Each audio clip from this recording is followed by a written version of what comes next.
Allô tout le monde! Aujourd'hui, je vais parler un petit peu de votre regard et pourquoi c'est important d'être conscient d'où ce que tu regardes pendant tes cours de Pilates.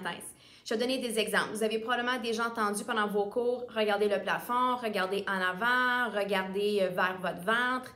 Et il y a une raison pourquoi en fait qu'on est très conscient du regard et où est-ce qu'on regarde.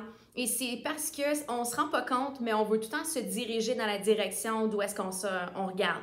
Donc, si, exemple, vous connaissez bien la centaine pour la plupart de vous autres, si vous faites la centaine et vous regardez le plafond et non votre ventre, souvent ce qui va arriver, c'est qu'on ne va pas aller chercher autant d'auteur, donc on n'est pas assez dans les abdos, on va commencer à sentir des tensions dans le cou et ça manque de flexion, de mouvement au niveau de la colonne. Parce qu'en regardant vers le plafond, on a le goût d'aller vers le haut et non vers l'intérieur, par en dedans. Donc ça crée des problèmes dans le cou et ça fait qu'on ne vient pas bouger dans la bonne façon.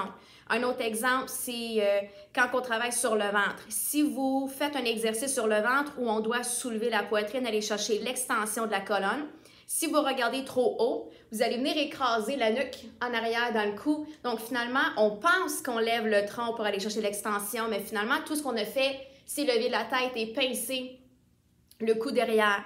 Un autre bon exemple, c'est les rotations. Les rotations, souvent, on les triche beaucoup, mais j'en parlerai une autre fois. Quand on fait une rotation, si vous tournez et vous regardez, exemple, vers le bas, vous allez tourner et vous allez vous pencher dans la direction où tu regardes. Fait que pendant qu'on fait une rotation, on garde la nuque longue et on veut regarder à la même hauteur tout le long, idéalement. C'est ce qu'on essaie de faire.